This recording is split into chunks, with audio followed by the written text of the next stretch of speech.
there. Welcome back. So we're going to dive right back into our afternoon sessions. Hello.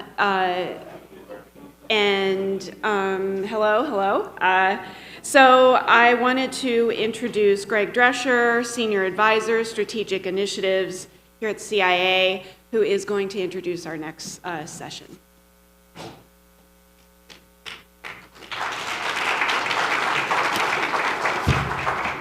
Hi, everybody. Did you all enjoy lunch? Is that fabulous? Yeah? Thank you to all the sponsors. Let's have a big round of applause for our sponsor to the lunch. So, as you know, we have a very robust digital media division here at the college, which has produced so much great content over the years. We've run a number of James Beard Awards for all of that work, and so it's my pleasure today to announce the debut of a new CIA digital media series called Inside the Plant-Forward Kitchen.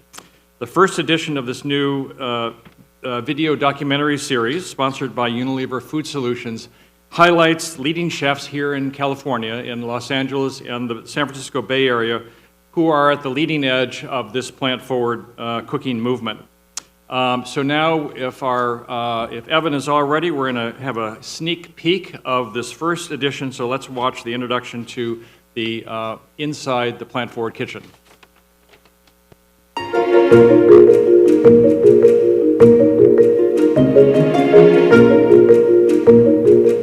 Plant-forward eating is one of the most significant culinary megatrends underway in America and in global food service.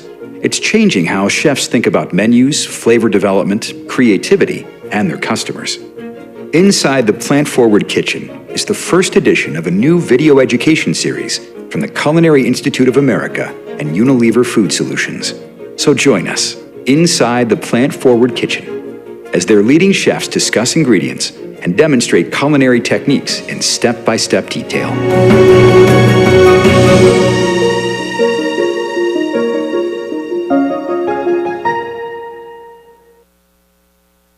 So the series is now posted at our plantforwardkitchen.org website, so you can see the whole series, you can download the recipes. It's really fabulous. We encourage you to check that out. And now it's my pleasure to introduce Christos Dinopoulos, who is the president of Unilever Food Solutions North America, who's going to share some additional comments about Plant Forward and all the great global R&D work they're doing.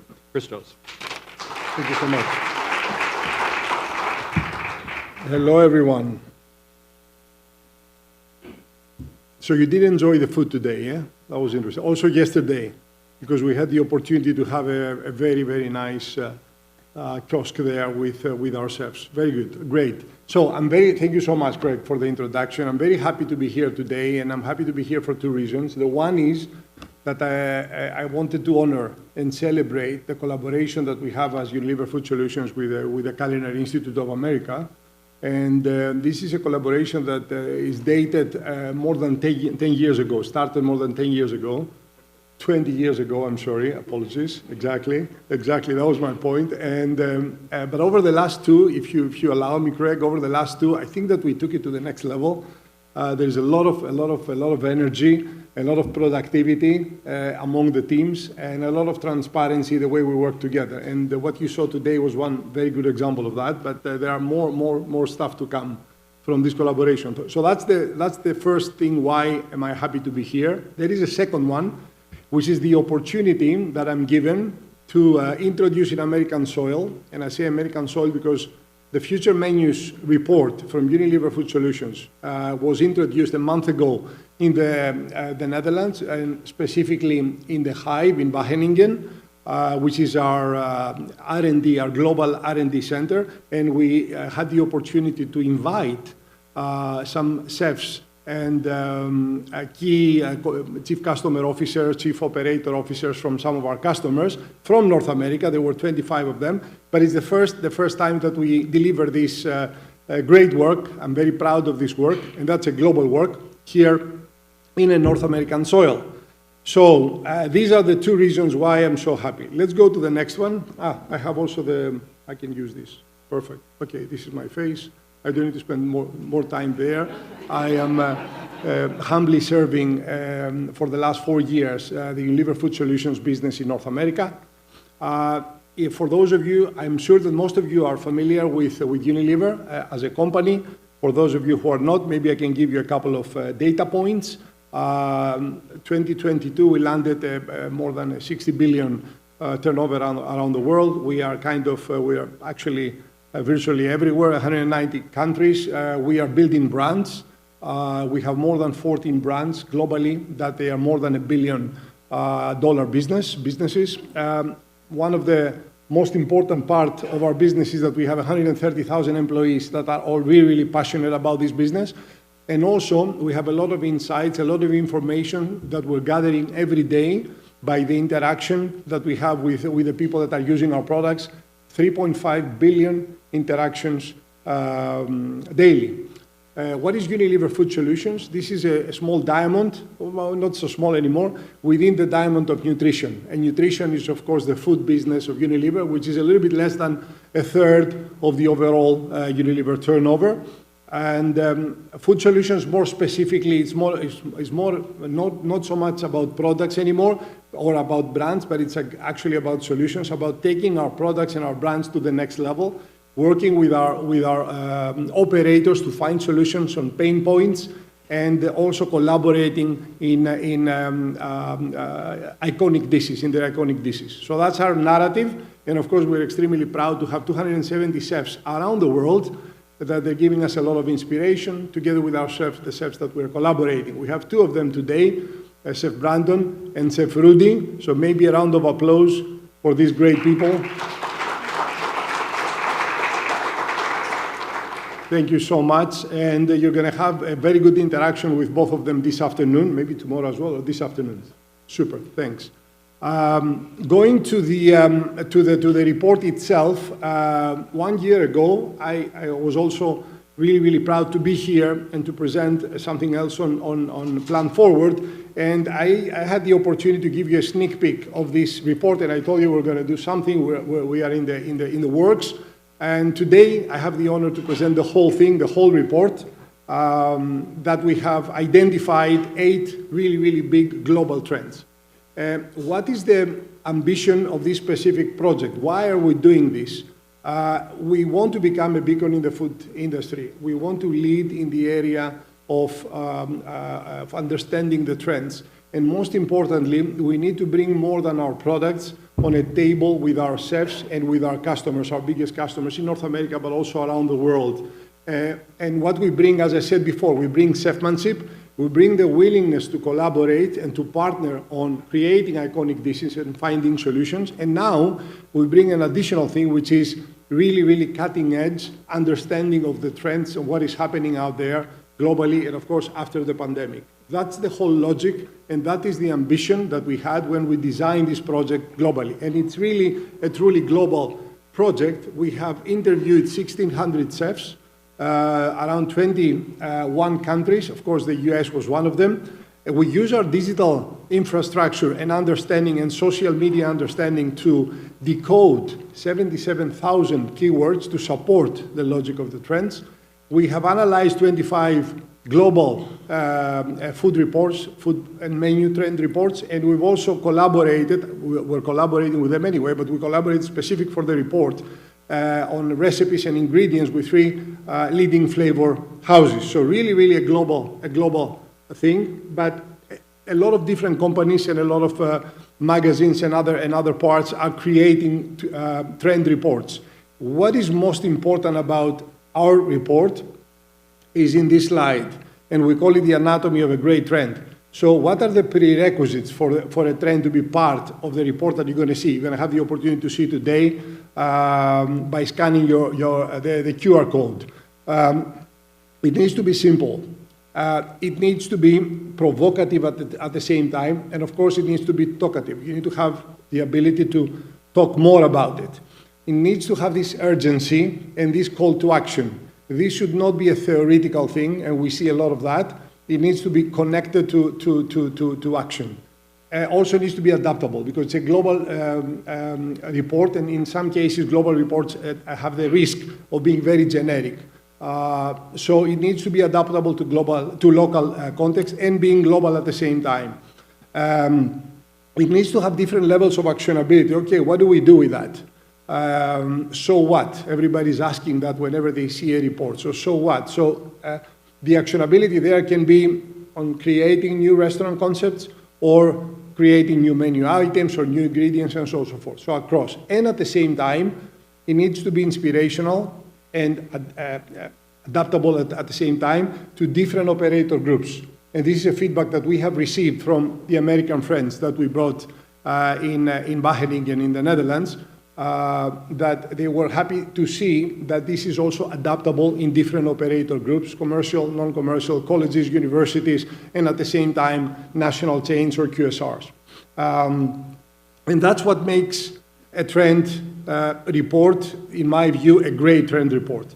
And finally, it's a combination of what we call hero ingredients, food philosophy. It's not just a simple thing, but it combines a couple of different elements, a couple of different concepts together. So that is the anatomy of a great trend, and this is now some of the results of this report. You're going to be able to see the report, so I'm not going to spend too much time, also because I don't have a lot of time. I'm not given a lot of time. I'm going to talk to you a little bit more about what is not on the report, and how did we get there, and what were some of the insights that we have received by having all these great conversations around the world, and not so much about the trends themselves. So what we saw in the narrative, before we go to each and every one of the trends, we saw a collision between what's the broader evolution in foods and also what is happening, of course, as an aftermath, if I can call it like that, if I can use this word, versus the global pandemic. So long-term evolution of food, but also short-term effects that some of them are here to stay. And what are the ones that are actually here to stay, and how is the way that our operators and also ourselves feel about those? First of all, some of the huge changes that we've seen in the industry over the last couple of years, capital actually flew out of the industry. There's no money anymore. At the same time, also talent flew out of the industry. A lot of our customers, when we have discussions, they're telling us they strive to find the right talent, but it's not feasible for them. At the same time, we see some patterns, especially in the United States. Traffic has fundamentally changed from urban to suburban, but also the other way around. There is huge inflation, of course, that is unprecedented, and also the cost of food is unpredictable, the cost of goods sold, and it's getting bigger and bigger. And finally, there was more, during that period, there was more focus on hygiene and, of course, space, that at the same time kind of dented a little bit the ability to connect as human beings. So because of all this that is happening, how our operators are feeling because of this? And we see they're feeling more isolated. They're feeling uninspired. At the same time, they have a lot of cost problems, a lot of profitability issues, and they need to have simple ingredients and simple products, simple ways to become more and more effective. And finally, and that's the target for them, they need to rebuild confidence. They need to re-establish rapport with their consumers. But also from the other side, how guests are feeling. And you can see here some of these ideas. I'm not going to go through all of them, but what we see something that sometimes can be counterintuitive or mixed feelings. They want to return to normal. They are excited about the new normal, but at the same time, they feel a lot of anxiety, they feel a lot of fatigue. So they need to be treated with care. Again, I'm not going to go so much into the detail of this, but please, I will allow you for a couple of minutes to read everything that is that we saw from shoppers, from consumers, and also from diners.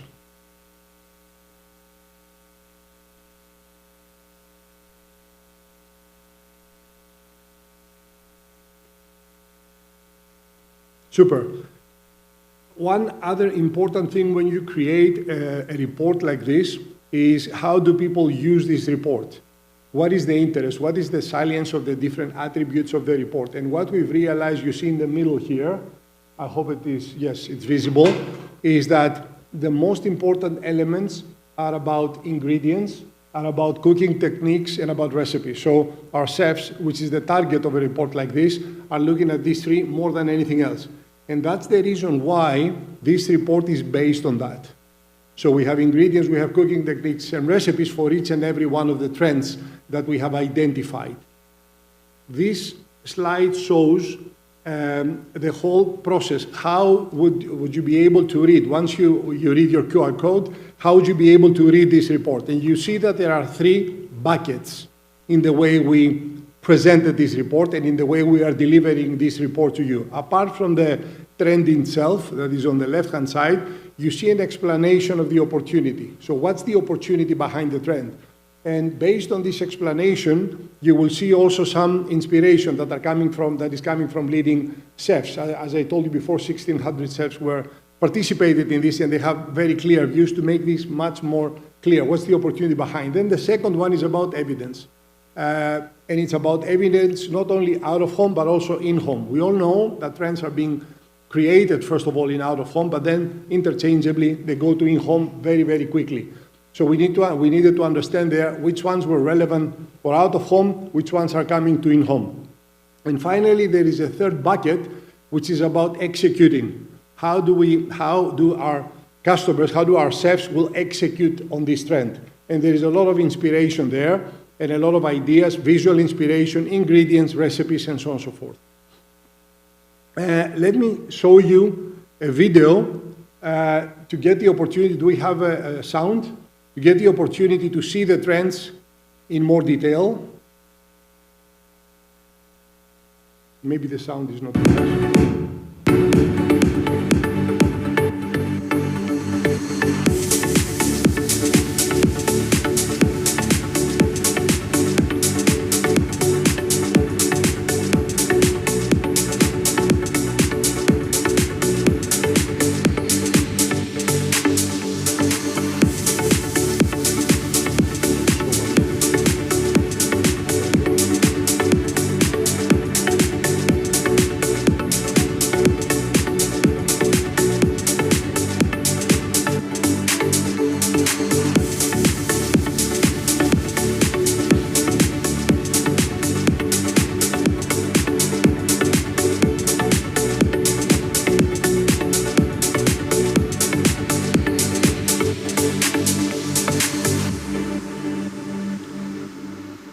So clearly a multi-sensorial report.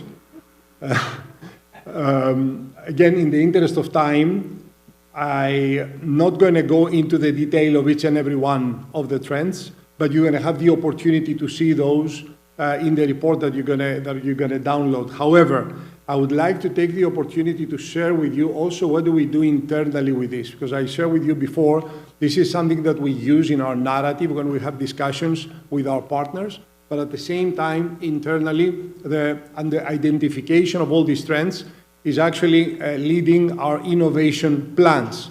This is a video, it's a 2-minute video from Carla Hillhorst. She's the head of the chief of R&D for our nutrition business globally. And she has a narrative to say about how do we really use these trends into our innovation and R&D plans.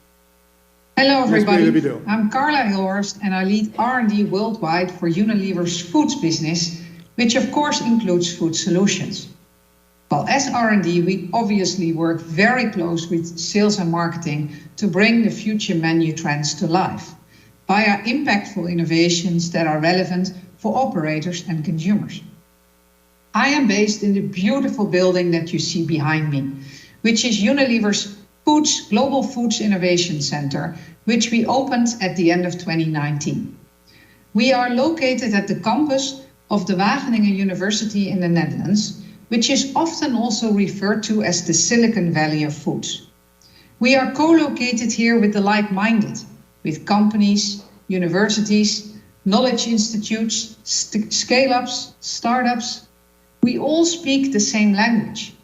And that is also important, because as Unilever Foods, we aim to be a world-class force for good in foods. And that means that we want to contribute transforming the food system whilst also growing a healthy foods business. And we aim to do that, amongst others, by growing our plant-based business, reducing food waste, and also improving positive nutrition. And we of course have to do that whilst we are still delivering great taste to consumers. And we also realize that many of these issues are interconnected. And therefore we realize that we have to work with others, with partners, in order to find solutions for some of the tough technical challenges that we face. And we often use the phrase, if you think you can do it alone, you do not think big enough. And it is one of the reasons why we have created a building that is very transparent and open. We also nicknamed our Unilever Foods Innovation Center Hive, a place where people can connect and a place where we can bring people together that think differently. Well, combining R&D and this Hive ecosystem enables us to develop differentiating technology faster, that we can subsequently translate into technology-enabled winning innovation. Innovations like, for instance, Hellmann's vegan mayonnaise or Hellmann's vegan salad dressings, a unique combination of fruits and vegetables that can help turn vegetable dishes into something delicious. Very much in line with the irresistible vegetable trends that Christos spoke to you about earlier in the presentation. Well, that's it from my end. I hope that you will have a great rest of the meeting. Thank you so much. Thank you to Carla, of course.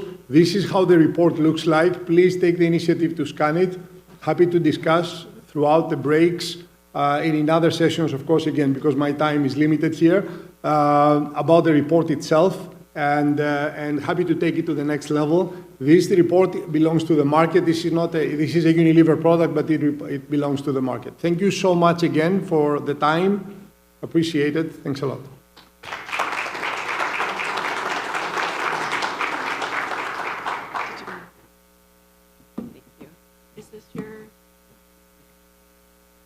Okay, well, thank you, Christos. And after this next session, Unilever is sponsoring a networking and refreshment break, so that's the perfect opportunity to talk with him more about this report. So now I am pleased to introduce my colleague, Allison Ryder, Director of Health and Sustainability Programs, for our next session called Big Changes at Big Institutions, Implementing Plant-Forward in Large-Scale Facilities. Thank you. Thanks, Jennifer. Hi, everyone. You all having fun so far? Yeah. Raise your hand if you've learned something between yesterday and today. Awesome. Raise your hand if you've met a new friend, new contact. Awesome. Raise your hand if you are excited to actually get in the kitchen soon, today and tomorrow. Awesome. Yeah. I realize this is like the post-lunch lull, so I'm trying to keep the energy nice and high for our next session. We have introduced you already so far to some incredible culinary demos, introducing ingredients like jackfruit and kelp and incredible cuisines and cultures from around the world. And I'm sure that a lot of you who work at large institutions are thinking, how the heck am I going to do this at scale, right? Like, what does this really look like? So this session is really focused on the implementation piece, and we wanted to bring two incredible humans from large-scale organizations to share some of their successes and challenges for implementing Plant-Forward at scale. So we have two speakers. They're each going to speak for about 20 minutes, and then we'll have some time for Q&A at the end. So be sure to go to slido.com or go to Slido through the app and use that code GPF2023 to enter your questions that we'll hope to have time to get to at the end. So it's my pleasure to introduce Terry Brownlee, Director of Nutrition and Wellness for Bon Appétit Management Company. With over 25 years experience in the industry, Terry's experience spans from private practice, corporate consulting, to food service and nutrition education. With Bon Appétit, Terry directs strategic wellness programming for corporations, universities, museums, and specialty venues, serving over 200 million meals, holy moly, annually, and over 1,000 cafes across 33 states. Terry's team of chefs and registered dietitians provide subject matter expertise and functional support for all Bon Appétit locations, including innovative solutions in menu transparency, food education and literacy, guest engagement, and plant-forward menuing, which she'll be sharing more about. So please join me in welcoming Terry.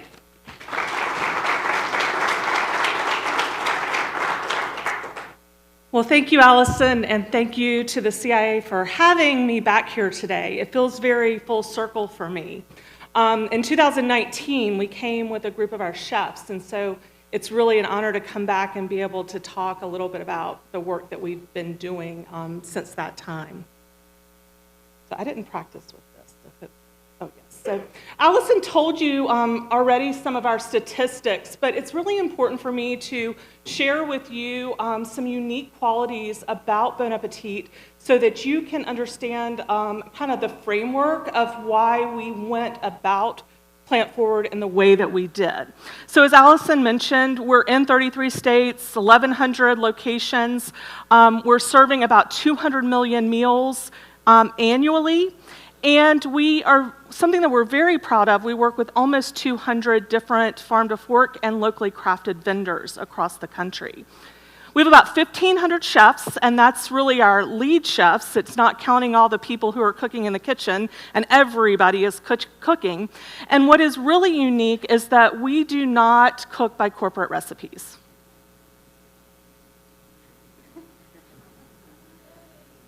Mic drop, right? So I don't have a corporate recipe book that I can hand out to people. I can't say, go do this, here's a grill menu. We really keep the culinary decisions at the local level. And the way we do that is we manage the ingredients, the quality of the ingredients. We hired skilled people who know what they're doing, and we let them do it.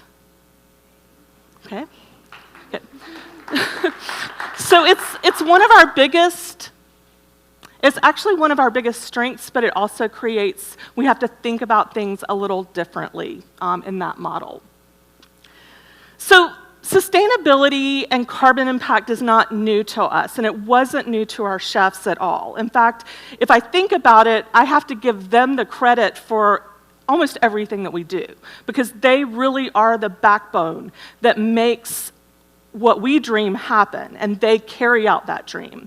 And in fact, in 2015, we had already set some numbers for, we didn't call it Plant-Forward then, I think it was starting to bubble with that name, but we had already set some goals around reducing animal products on the plate. We had set the goal of 3.5 ounces of animal protein and 1 ounce of, specifically 1 ounce of beef per meal as being kind of our cutoff, high limit. And they had accomplished that. They had gotten it done. Incredible changes on our menus. But this seems somehow a little different, because what really were we asking them to do? We were asking them to push further. We didn't exactly know how much further yet. And in some cases, I think we're still trying to figure out how much further we're going to be able to push things. And I'll tell you, all 20 of the chefs that we brought here were the ones that in every single session in 2019 were typing in, how many ounces of protein can we have on a plate? Like they were trying to figure out what's the maximum I can still put on there and have it be considered plant-forward. So in a lot of ways, it's been a lot of discussion in our business. And so in 2019, our Plant-Forward Culinary Collaborative was born right here at the CIA. We're really proud of that. We're so happy that CIA worked with us on this. We made it a very immersive experience. In fact, I would guess that some of these chefs were probably really tired of hearing us talk about Plant-Forward by the time we got out of here, because my team came up with all these questions, like over dinner we could talk about this or that. And so we made it this immersive experience. We started with a pre-conference session. Greg came over and talked to us at the Hampton Inn, kind of got it off to a really nice start. We came here, we went to sessions, we ate food, we ate more food, then we ate more food, and we had planned dinners out, so we made more food at night. We decided to take chefs in small groups so we could have real conversations about how we were going to do this when we got home. And we didn't let them off the hook. We made them stay till Friday. And we had a follow-up session. And in that session, we really put together actionable plans. What were we going to do next? And it was not all just work. We actually did a really nice family meal. We had an Airbnb we had rented out. And in the end, my team came up with a menu that had the plant-forward tenets, but we just gave them all the ingredients for the menu, and we made them cook. And so everybody's hands got dirty. We had a wonderful family meal sitting out looking over Napa, and it was just, you can imagine, our chefs went home just really pumped. They were really excited. They were ready to go. And so we knew that with our system of not having corporate recipes, that we had to get them excited, we had to get their buy-in, we had to help them understand the why so that they could create the how. We weren't giving them the how.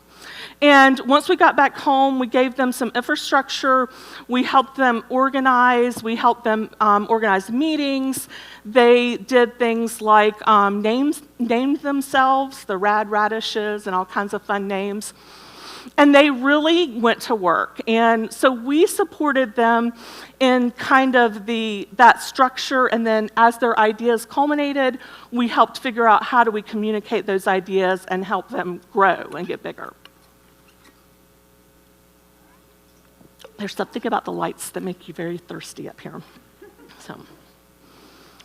So what came out of this? Well, a few months later, we did establish company-wide commitments, and I don't think there's anything really, all of us are trying to do this. We're trying to decrease our spend on animal foods while increasing our spend on plant foods, but we did make a commitment to tick down that average animal protein per meal, down to 2.5 ounces per meal and 1/2 ounce of beef. We don't think we're done with that yet. We warned them that that might not be low enough. We also made a commitment to increase our numbers of vegetarian and vegan options on our plates. And then the last one we debated a lot over because we weren't sure whether this was uniquely different or not. But we did decide it was important to think about what proteins were on our plate. We created some images, some guides to help chefs when they're menuing remember which proteins are preferred and what portions might be best. And so we really charged them with creating a revolution, really taking these tenets to every single corner of our cafes. And when it went to the kitchens, they did really, really, really awesome stuff. But it all kind of hinged on chefs inspiring chefs. So at the grassroots level, making them the owner of their kitchens and continuing to push the tenets of Plant-Forward, really that grassroots approach.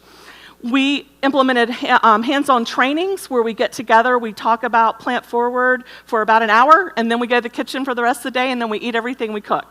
It's awesome. I love to go to those. We wrote inspirational guides, we did company-wide webcast, and we worked on our Plant-Forward messaging to our guests. The other thing that was really important in this formula was also kind of the sandwich effect of our chefs were bubbling it from their kitchens up, and our senior leaders were telling everybody it was important. So they were showing up to those trainings, they were tasting the food, they were participating in our little votings and things that we were doing for fun to create some excitement around it. So all of this happened, and we kind of got it all up and rolling, and we did a company-wide webcast in February of 2020. Then March happened. And so we got a little slowed down, but now we're back. So what did they do? We kind of stepped back, let them do their thing. They created bowls and bowls and bowls and more bowls. And it was great. College students love bowls. Yes, and it was a way that we could reduce protein that maybe people didn't even notice. They certainly didn't complain about it.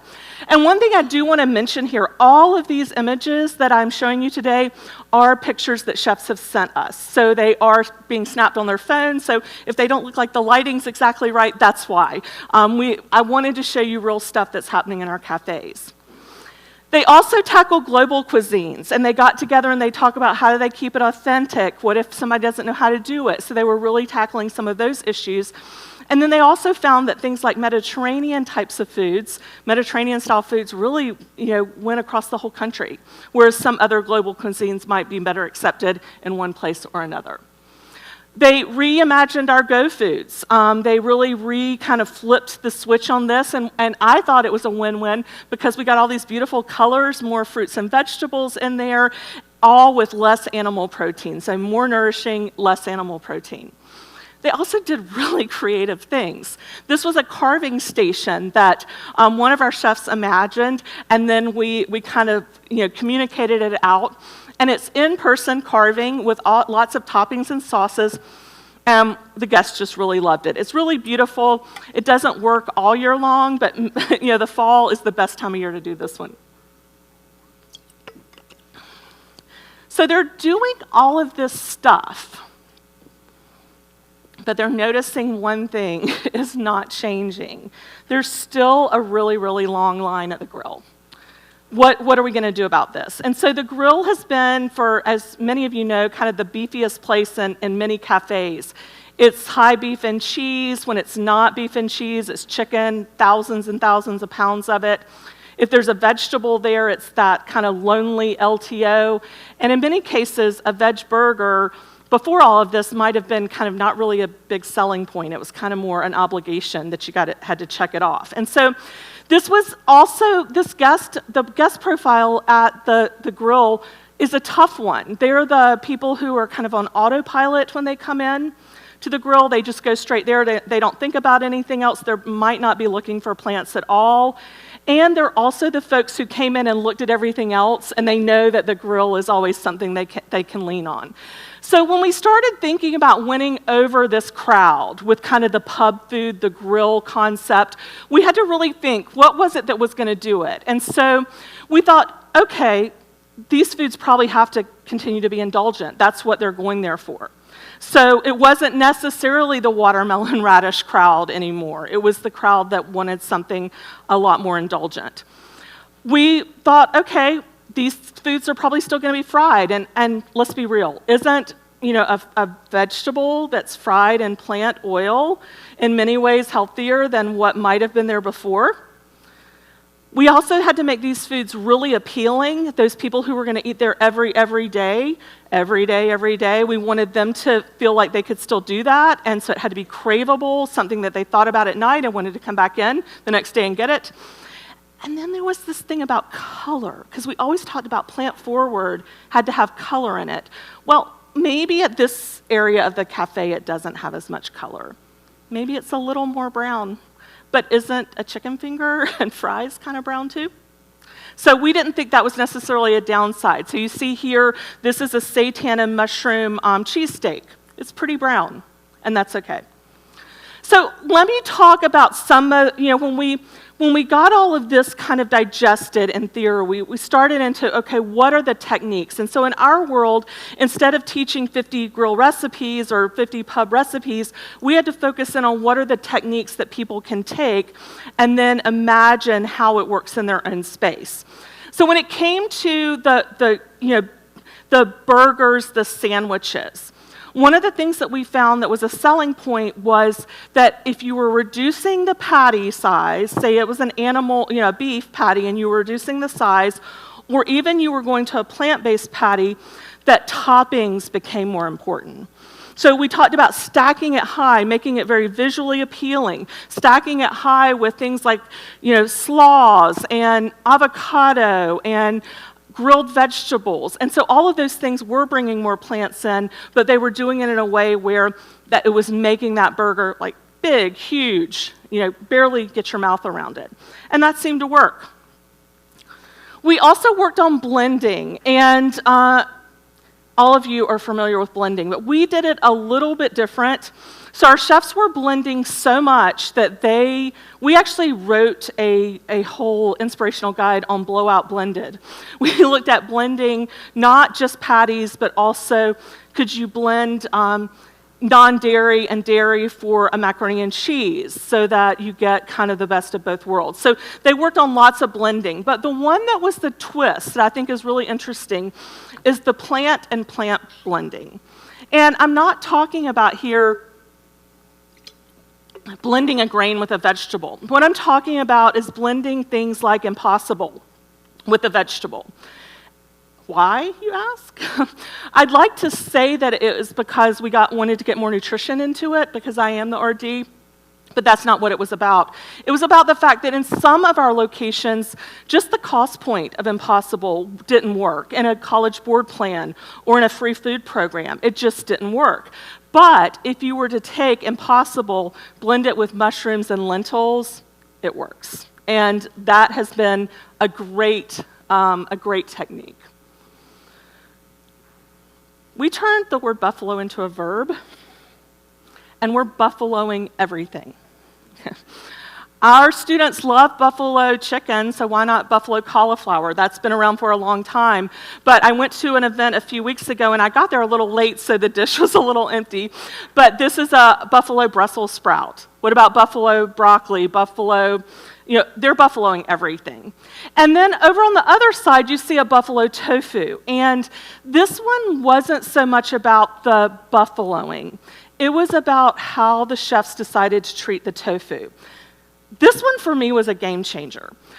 I've never really liked the cubes of tofu very much. There was something visually about it that made me kind of go, ugh, that's tofu, even though I know it can taste delicious. So our chefs started tearing it. Light bulb for me. I don't know if anybody else has ever thought about it this way, but you see those little lumpy, bumpy, it leaves this texture where it gets a little crispy and then it holds onto the sauces really well. So this technique works with something like a buffalo tofu, but also works really well in, say, a curry or other applications with tofu. It works so well that my teenager thought it was chicken until he tasted it. But, I got him to taste it. We're also transforming vegetables in other ways. So, kind of everybody knows about elevating some of our vegetables like eggplant. But what about things like cauliflower and really making them into a cauliflower breast or a cauliflower steak, but making sure that it has a sauce on it? We will go with, say, high-protein sauces so that that dish is satiating and satisfying and it holds someone, because they're not going to want to choose that item again if they're hungry an hour later.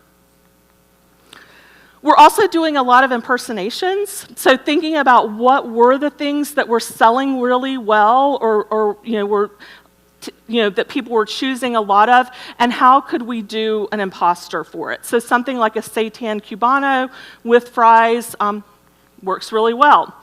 This is another pub-style food, nachos. This one is a loaded nachos, but with a cashew cheese sauce, and it came from one of our chefs in Southern California.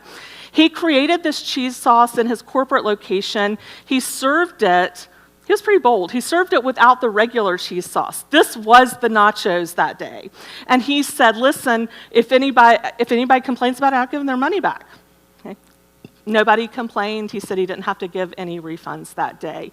And so this type of thing has become a technique that we've spread across the country. Take this cheese sauce, make it a macaroni and cheese. Use it as, drip that over that stack the high burger. Lots of things you can do with these types of foods. Back to the tofu a second. There are times that tofu can look like a slab. Here it impersonates a fish. So here's a tofu fish and chips. And so think about things like that and what you want it to be so that you can think about what is the application, how do you actually serve that food. Battle of the Bacon's been one of the most fun ones. It's almost, we talk about it all the time now, and I think we're gonna have to add kelp to that. I can't wait to get back and have somebody try that out. Battle of the Bacon is a regular part of our training.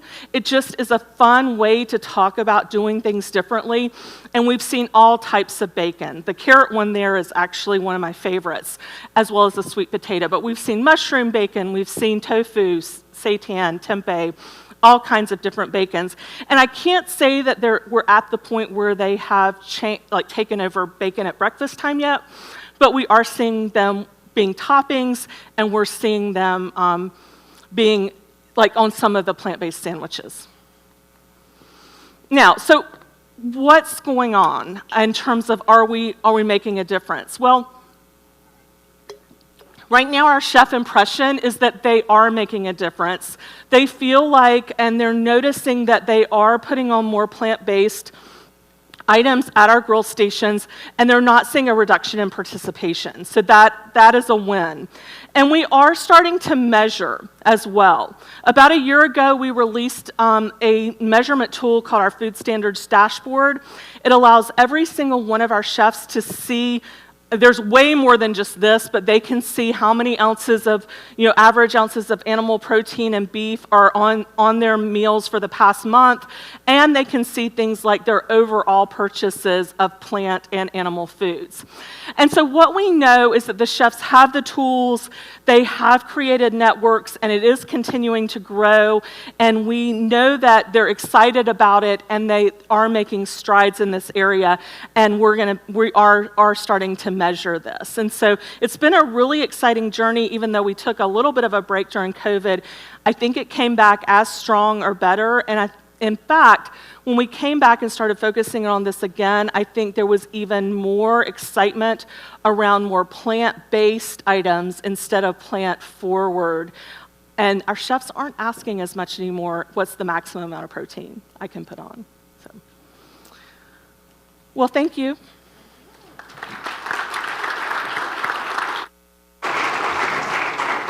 Thank you so much, Terry. So many great ideas that you've shared there, and just that journey of that you've taken your chefs on, having been in the seats that you all are sitting in here now and seeing that journey through the ups and the downs and the challenges that you all have overcome. So if you have questions, please type them into Slido. We'll have some time at the end here for some Q&A. So it's my pleasure to now introduce Chef Santana Diaz, who is executive chef for UC Davis Health, where he oversees one of the largest production kitchens in the region at over 6,500 meals a day. And over the last 6 years since he started there, he has transformed standard hospital food into sustainable, healthy eating for patients, employees, and the shared community. His experience with fine dining restaurants and hotel management in the Bay Area, coupled with large volume sports and entertainment work, including the Golden One Center in Sacramento, has yielded Chef Diaz the opportunity to bring high volume eats to a healthier platform while not losing sight of the most important aspect of the meal, taste. So please join me in welcoming Chef Santana to the stage.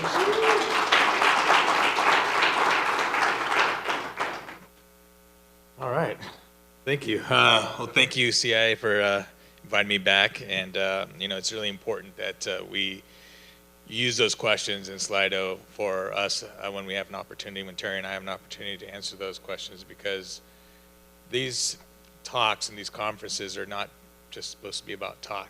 It's about, giving you some inspiration to go back to your home cities, your hometowns, your home states, and put that talk or what you've learned here and put it into action. Right? So I like to say I'm an action chef. We talk about a lot of things. We come from, so we're in Sacramento here, so here in California, we do have a lot of bounty, from farmers and ranchers and food that we can source from this state that not every state has. So there is that kind of like, oh, it's not fair if you're in, say, Minnesota or Middle America or even all the way on the East Coast. But the point is as we touch on certain things, as we even think about the last conference at the White House last September on hunger, nutrition, and health, pillar number 5 was talking about regional food systems. Pillar 2 was talking about food as medicine. Coincidentally, I'm in a hospital setting, whereas, when I came from sports, and by the way, I'll give a shout out, go Kings, after opening Golden One Center 5 years ago. In sports, it was more about the bottom line, your P&L, how do I get $25 out of you for a hot dog, right? And for me as a chef, I started losing that inspiration, and the chief administrative officer of UC Davis Health interrupted my trajectory to Los Angeles to open up the Bank of California Stadium at that time, hadn't opened yet, and said, can you do what you did on a scaled platform like a stadium and do it in a hospital? And after thinking about it, I was like, why would I want to hang my hat on hospital food? Because hospital food didn't have the best stigma at that time, right? Maybe still doesn't. But that's the goal, was to change it. So how do we do it? We looked at everything that we had going on, and diets, that was something new. Something I thought about with the healthcare was like, well, if I can get behind the argument or the the take on food of saying, well, this is good food and it's healthy for you, and what place would it make sense to introduce that? Not at a ball game. You're there to watch a ball game or a concert at a stadium, right? But in a healthcare institution like a hospital, you wouldn't want to argue with that, nor would any of your family if you were in the bed there eating, which most of the time you weren't. You were calling your family and saying, would you bring me food, because the food wasn't anything appealing that you wanted to eat. I'm not sure if any of you have noticed that or have been a part of that, but that's just, say, where the industry was.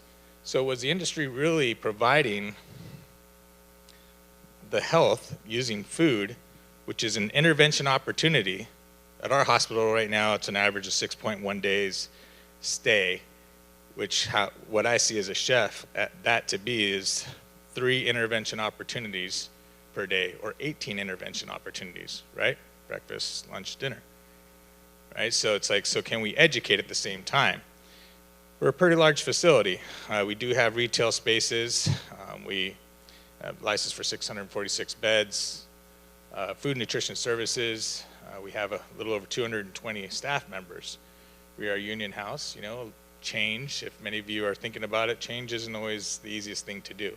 When you're used to doing the same thing, you know, over and over, and you come and introduce a new idea, yes, you want to have the buy-in, so you got to think about each situation and each entity as a different kind of approach, right? I think Terry brought up an awesome idea of, you know, how that was introduced and putting the chefs on the spot of, you know, hey, let's get them to come up with the how, right? You know, in our hospital here, it's a little different. And, you know, but we have a unique opportunity as UC Davis Health and also the UC system as a whole. We have community commitments, whether it's through CBOs, you know, looking at how we can benefit small businesses first. It may sound like maybe farms. You know, but what else can benefit from those? You know, education. Maybe that sounds like nonprofits that we collaborate and support, like food literacy centers and centers for land-based learning. You know, Sacramento is touched by 7 counties here in this state. You know, we source a lot of our food from Yolo County, which they're building a food hub. All these things kind of make sense. We believe in it being an anchor institution and, you know, trying to lead by example and saying, well, can we, using the education in higher ed and the research behind us with data analytics, prove that maybe if you eat better, you may not have as many admissions to a hospital in the first place? I think we all think it. Where's the data, though, right? And in a world where you have to deal with costs and, you know, the measures are based on the research or the lack of research, or do we have the data and all this, it's like, you know, we kind of know what's right. If I eat fried food every day, breakfast, lunch, dinner, I may not feel that great by the end of the day. Or I know, since I love ice cream so much, that maybe I should cut out a quart every night because that's my go-to, right? And maybe this will go away, right? But those are things that I know that, you know, actually those can be proven, right? Saying if I don't eat ice cream every day and I work out, that I'll have a better physique. But the point is that we can make those choices. The point about food as medicine, and, you know, can that reduce readmissions or admissions in the first place? For hospitals, it's a pretty big platform to get behind. We are on the farm to fork capital, so yes, we have different options and bounty that maybe isn't available all over the place, but at the same time, what we're creating is a roadmap for success and a replicable model. So wherever you are in the United States or in the world, if you source in the way and the fashion that we are, locally, sustainably, you know, we say that using a 250-mile marker of what is local. And it's not just what I'm saying.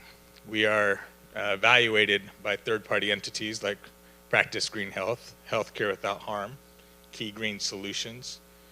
Right now, Key Green Solutions has us noted as the leading sustainable procurement food program in hospitals in the nation, 500 to 1,000 beds. Right, that's where we're at. So we're a leader there. Well, that's good, you know. But is it causing enough of a demand?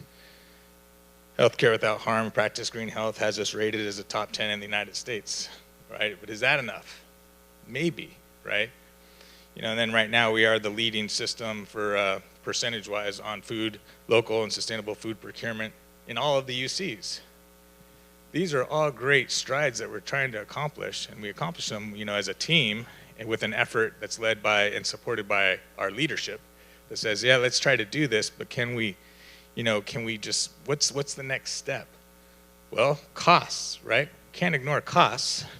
So we actually looked at a grant, California Department of Food and Agriculture, CDFA, right? We worked on it just ended, well, it ends actually this month. So it's 3 years. And the goal was, can we procure 25% more specialty crops and identify specialty crops in the state and increase that by 25% over the life of the grant? We were able to do that and actually more. Transparency.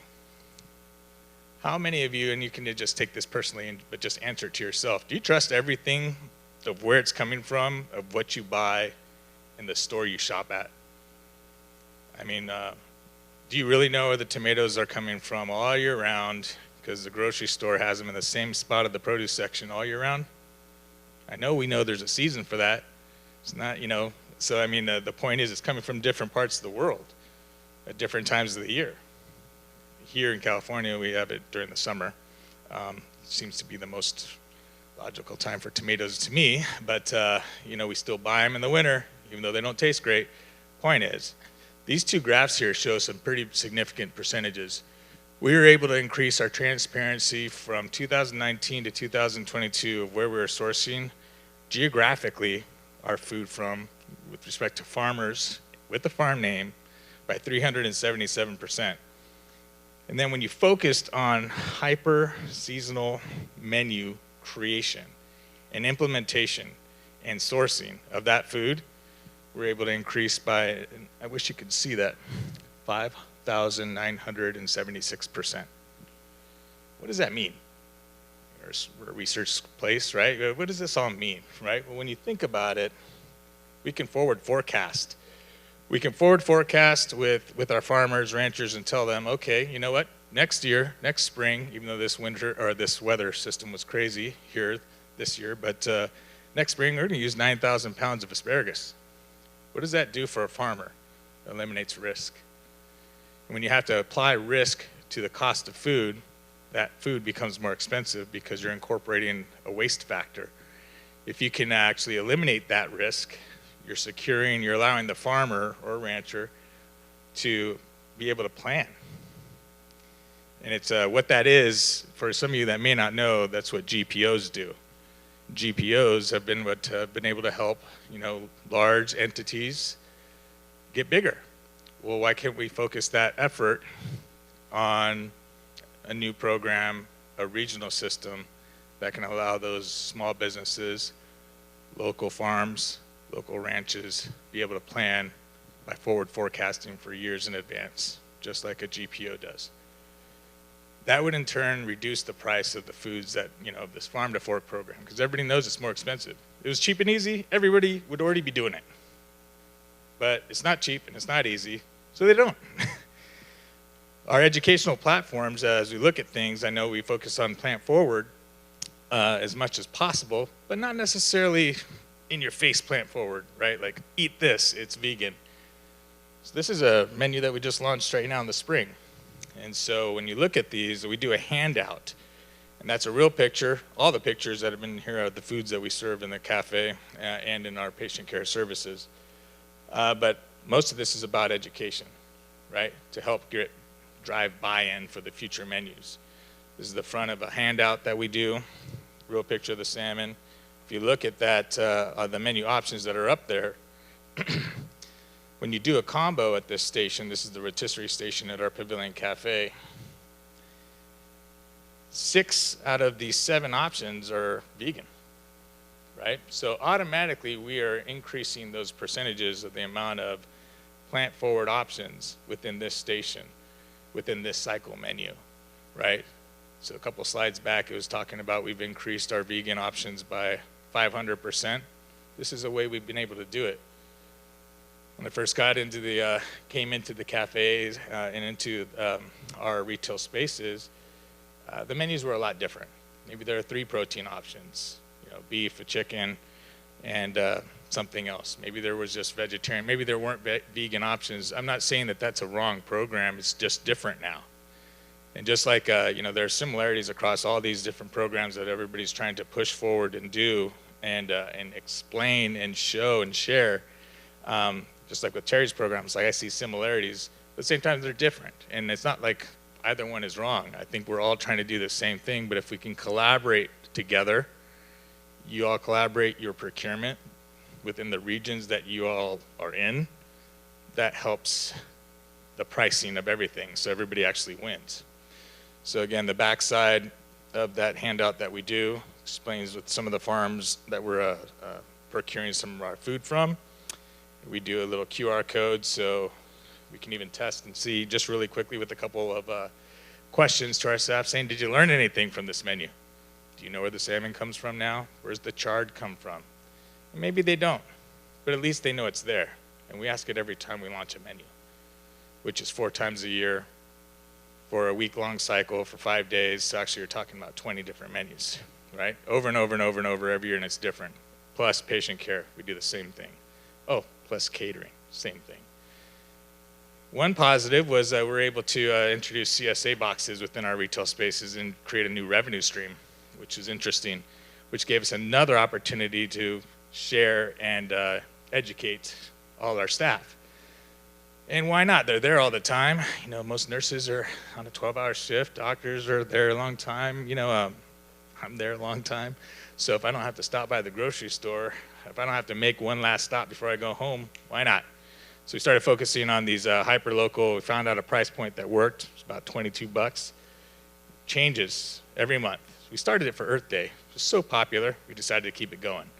And then when the seasons are, changing quite often, our produce vendor starts switching them up every 2 weeks.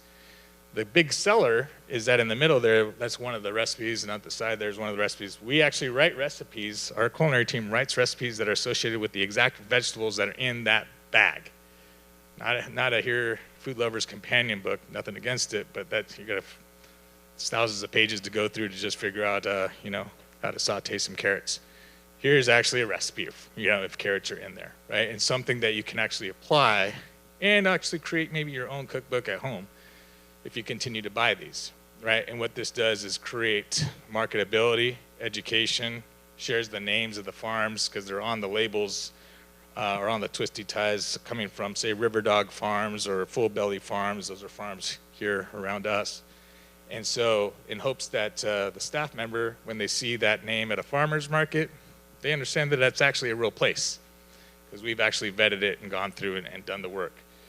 So these are just different examples coming from a hospital perspective, a little different, of trying to figure out how we can do our best job in patient care and provide the best quality food, source transparency, gain the trust of our consumers, our patients, and our families, just for a better, clear, transparent program. So I guess we're gonna look at questions maybe.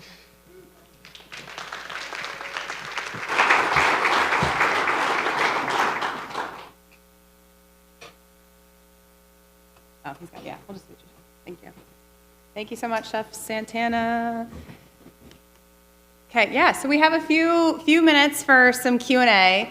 Wanted to start by giving you each a chance to kind of react to one another's presentations and draw some connections and similarities there. So Terry, if I could ask you to comment a little bit more on what Bon Appétit is doing related to some of the similar sustainable procurement strategies that Chef Santana mentioned with UC Davis. Full farmers is huge. Yeah, it's something that needs to happen, right? Again, a sticker is just a sticker. A label on a box is a label on a box, right? Nothing against the big box stores, but those aren't farms, right? So we have to be clear on the distinction of what a farm is and what a ranch is, right? And that can even go even further when you talk about World Resources Institute definitions or what a CAFO is versus a regenerative ranch, all these things, right? But we have to be clear. and not blur the lines of transparency, right? Because the more we do that, again, and it all starts with not knowing where your food comes from. So if it's starting right there, what are natural flavors as an ingredient? Yeah, one of the things that we're able to do in terms of communicating to our guests is that within our menu management systems, our chefs can actually go in and pick from a drop-down box the farmers that they have a relationship with, and then that shows up to the guests. The guests can see that, and they can actually label the farm, label the farmer. You know, we bring people in, have them come in and do tabling and that type of thing. But when we were talking earlier, way back when we started, it was also getting some of just the logistical stuff work out. You know, how do we pay them? Right, payment is a huge thing, and so large entities, they're not as agile as say a privately owned, family-owned restaurant, where you can pay cash out of a till, write a check, pay with your own credit card, and maybe get reimbursed by the business. It doesn't really work that way for the UC. Does that work for you? No, it doesn't work. And then much less could a small business really float a $40,000 or $100,000 IOU for 4 months? No, right? So you have to think about those logistics too as you onboard vendors. And one of the biggest reasons why I think the hospital, although it's challenging, I've kind of learned that if you can make it work at a hospital with 38 different diets, there's, to be honest, a little bit of bureaucracy, a lot of red tape, and just a lot of the other logistics that come along with the UC, policies and procedures. You can make it work there. I think you can make it work anywhere. Right? One of the things I loved about the pictures that you showed were when I've had family members in the hospital, I oftentimes as a dietitian get a little frustrated because they'll get their meal and I can tell it's been menued to the numbers. And so it's something that maybe isn't very nourishing, but it met the numbers. And so I loved seeing that those foods looked really nourishing and appealing, and I think that's the right direction to be going in. I think what both of our programs are looking at doing, you mentioned color, right? So that's one of my staple things. That's like at least 4 colors on the plate. And it's not just throwing a piece of parsley and an orange slice on it, like at your local diner, right, on your biscuits and gravy, and right, like that doesn't make sense, right? So the colors have to make sense, right? Unless it's the grill, then it has to be brown. I'm just saying. But it's important because we eat with our eyes, right? Yep. And so those are important factors. Yeah. So you guys don't need a moderator. They could just have a conversation. We're best friends. This is great. I love it. We're best friends. There are some really great questions. We just met this morning, by the way, for the first time. So I love it. I mean, when you have some of the same values, it really doesn't matter where you're working, what you're doing. You'll find those similarities that you're excited about and have lots of things to talk about. I love that. Well said. And there's some great questions that you all are already addressing coming in about the challenges and obstacles around procurement, as you're mentioning. And another connection that I want to draw that some of you are asking about in here too, because earlier we heard some panels about grains, all the wonderful regenerative and regional heritage grains. So could either of you speak to how you are currently menuing grains, thinking about grains, procuring grains? Is there hope for institutional food to commit to even like a 10% addition to more regenerative heritage grains on the menu? I'll let you start. I would suggest that you play the angle of nutrition, right? Why should anybody select one thing over another, right? Like I'm looking at potatoes, right, a lot, and the benefits of potatoes, and it not just be a French fry, but looking at it for grains too.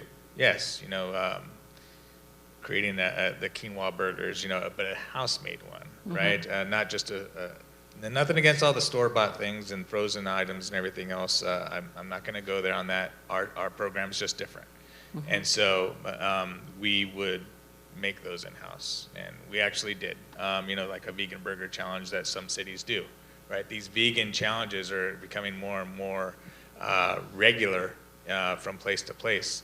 I thought it was weird to be a part of a vegan challenge 5 years ago in Sacramento, and then on top of that, but there'd be a vegan burger challenge in Sacramento, and then on top of that, a hospital be involved. But that's where we used carnaroli rice from Ruin Forsman in Marysville, California, and developed ours. But the point, going back to grains, yes, but come from a nutritional side with a dietitian. Yeah. But I'm not the dietitian. I'm just the creative guy. Yeah, I don't know that nutrition sells it, though, for a lot of people. I'd like to say it does, and maybe during COVID, we've seen a spike in people being concerned about it. I think the Stanford study, and I meant to point it out, talks a little bit about how you name your foods and what's going to attract people to eat them, and it's more about the preparation method, the history of the food. Calling something healthy or calling it nutritious doesn't appeal.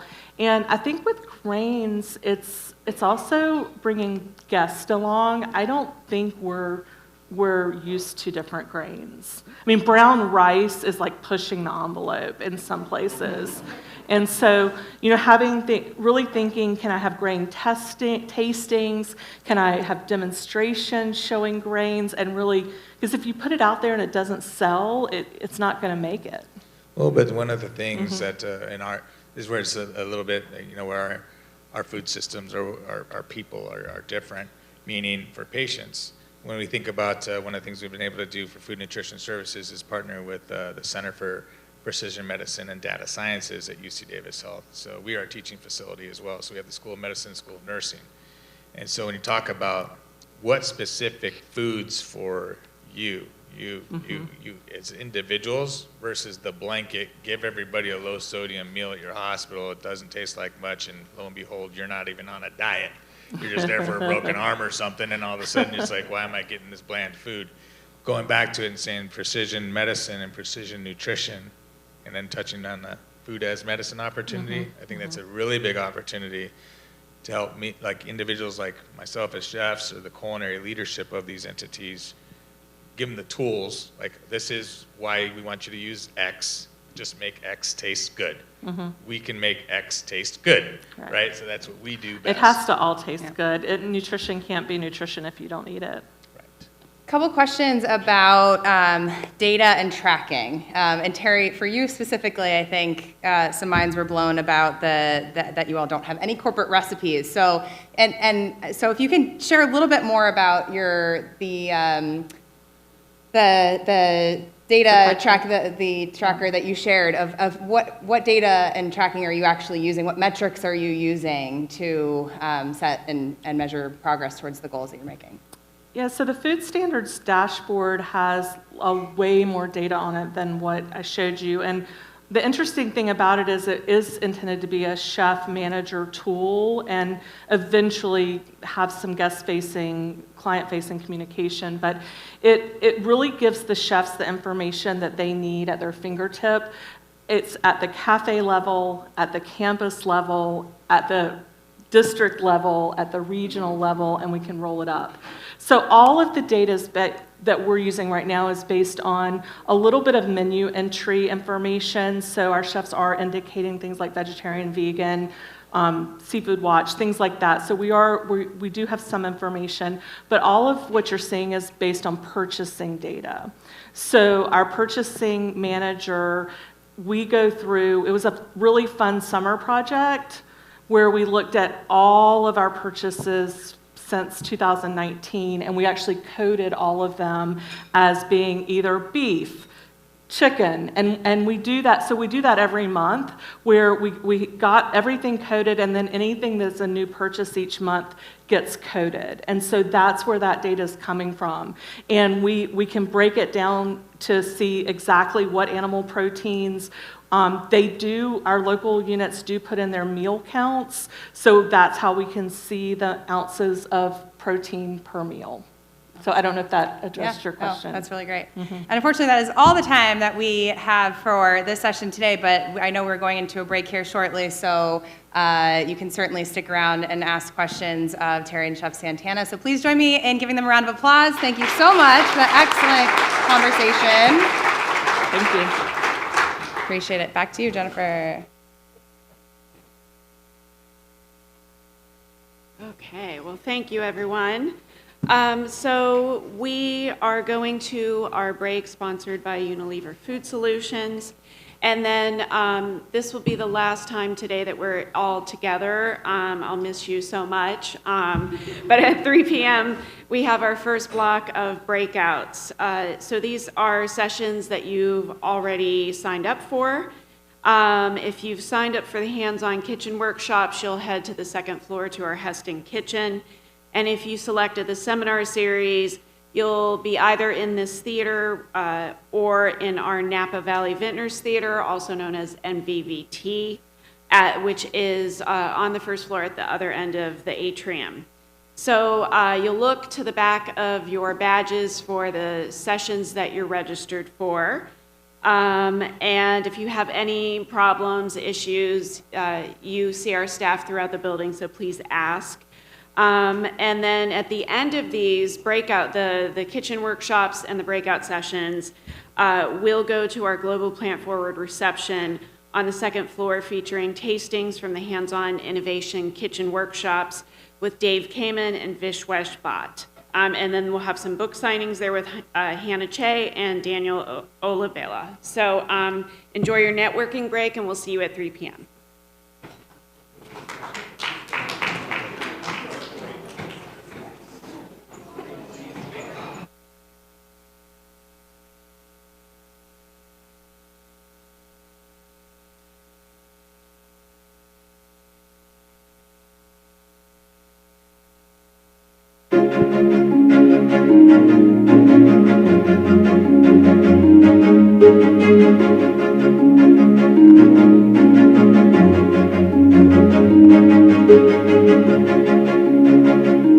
안녕하세요. 저는 가온의 셰프 김병진입니다.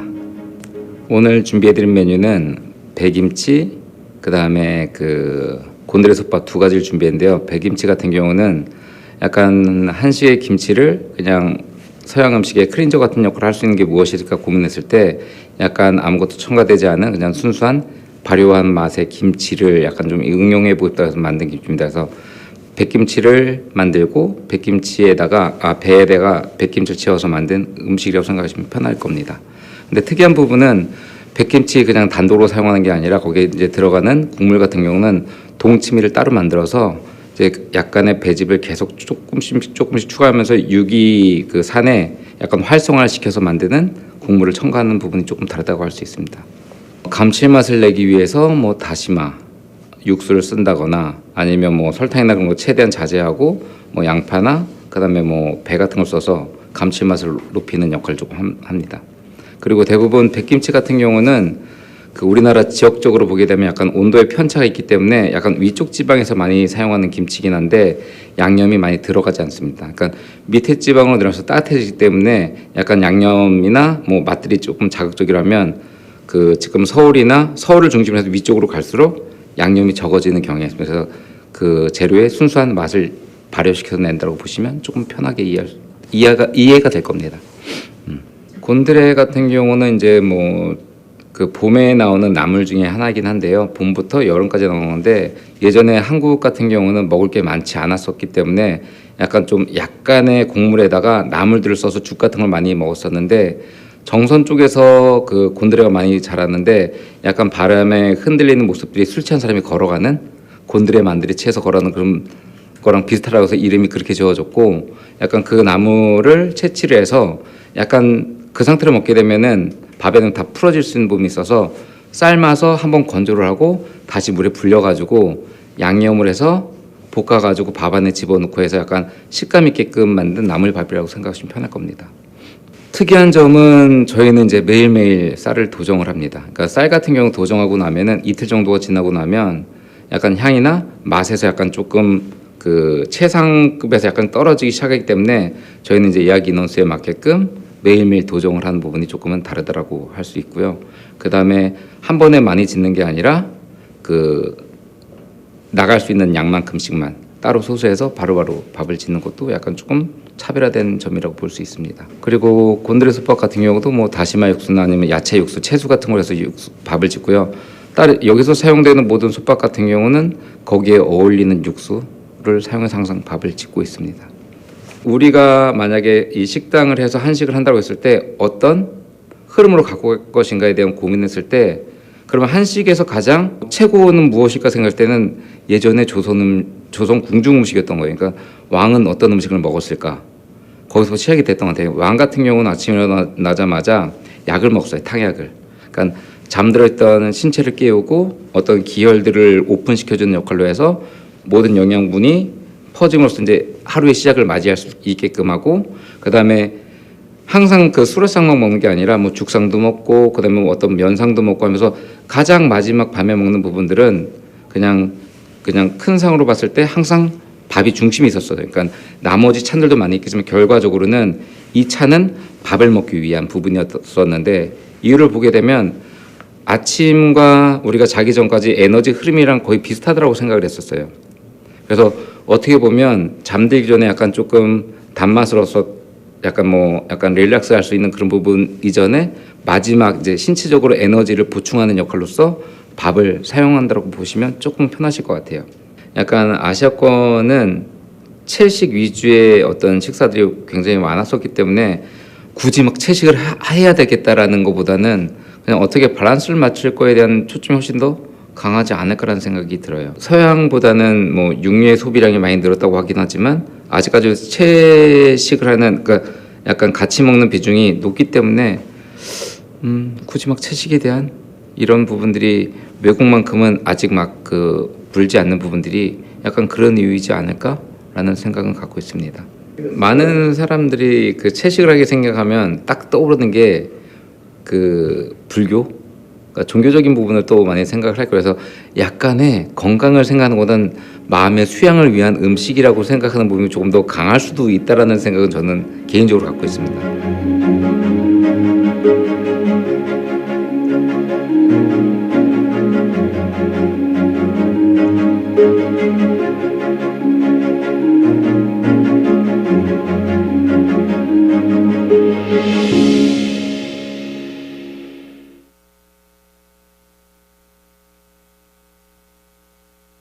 Today, we're making this delicious vegan flatbread with roasted mushroom sausage and red peppers.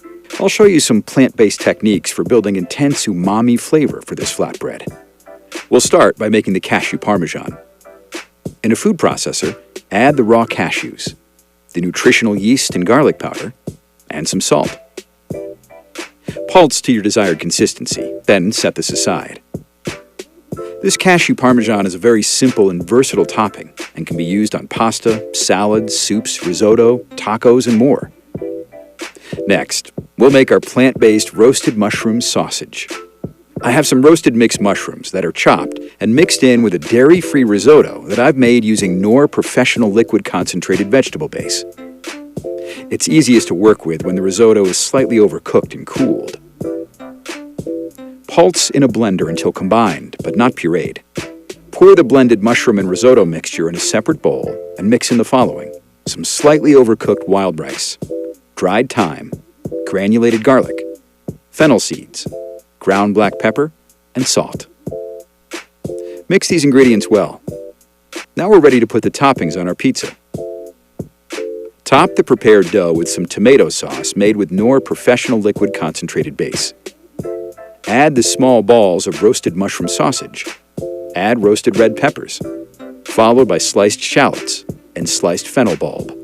Transfer the flatbread to a 500-degree oven on a preheated pizza stone and bake for about 6 to 8 minutes. Remove the flatbread from the oven and sprinkle with the cashew parmesan. Top the pizza with some arugula tossed in olive oil, salt, and pepper. Cut and serve your flatbread with roasted mushroom sausage and red peppers. Meat lovers and vegans alike will love this flavor-packed pizza.